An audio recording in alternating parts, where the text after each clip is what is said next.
तर आपण आता हरिहरला आलेलो आणि हरिहरला एक गंमत दाखवतो तुम्हाला। गंमत अशी आहे की इथे निसर्गाचं एक अभूतपूर्व असं एक आविष्कार दाखवतो। आपण बऱ्याच वेळा टॅटू काढतो ना, तर इथे आपण एक पान तोडल्यानं हातावर टॅटू काढणार आहेत। चला एकदा ट्राय करूयात। तर प्रथमेश काढतोय इथे एक टॅटू, हे पाणी घेतलंय आणि ते पान डोळ्यानं चिपकवतोय। काय भारी झालेलं आहे तो। तर अजून बघा, अजून काही पाणी आहेत त्याच्याकडे आणि ह्या पानांना काय करायचंय, छान व्यवस्थितपणे चिटकवायचं। चिटकवल्यानंतर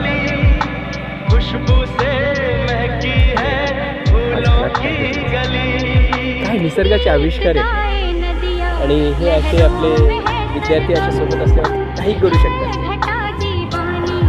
तर हा ओतप्रोत भरलेला निसर्गरम्य असा हरिहरचा परिसर आणि हरिहरकडे आपण चाललो, लोकांची गर्दी वाढत चाललेली आहे आणि मध्ये खरं सांगतो तुम्हाला इतकं सुंदर गाव आहे। मध्ये सगळीकडे गाव आहेत, म्हणजे असं डोंगर आहेत आणि त्या डोंगराच्या अगदी मध्यस्थी वसलेलं हे छोटंसं गाव।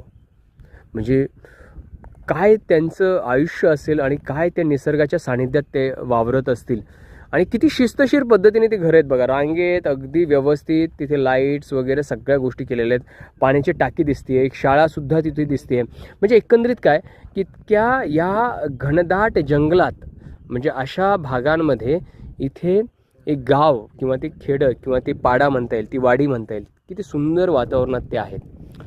कधी कधी असं वाटतं की आपण आयुष्यात काय जे काही आपण धावतोत ना, या सगळ्या मोहमायामागे किंवा ज्या काही भौतिक सुखांमागे आपण जे धावतोत ना, त्यापेक्षा मला कदाचित असं वाटतं की कधीतरी म्हणण्यापेक्षा आपलं स्वतःचं काय, मला कायम वाटतं, मला स्वतःलाही कायम वाटतं की यार या अशा ठिकाणी आपण राहावं, निसर्गाच्या सानिध्यात राहावं आणि ते जगावं।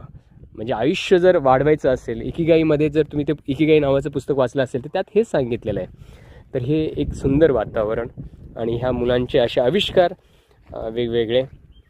सो चला आता वेळ न घालवता जाऊया आपण थेट हरिहरगडावर।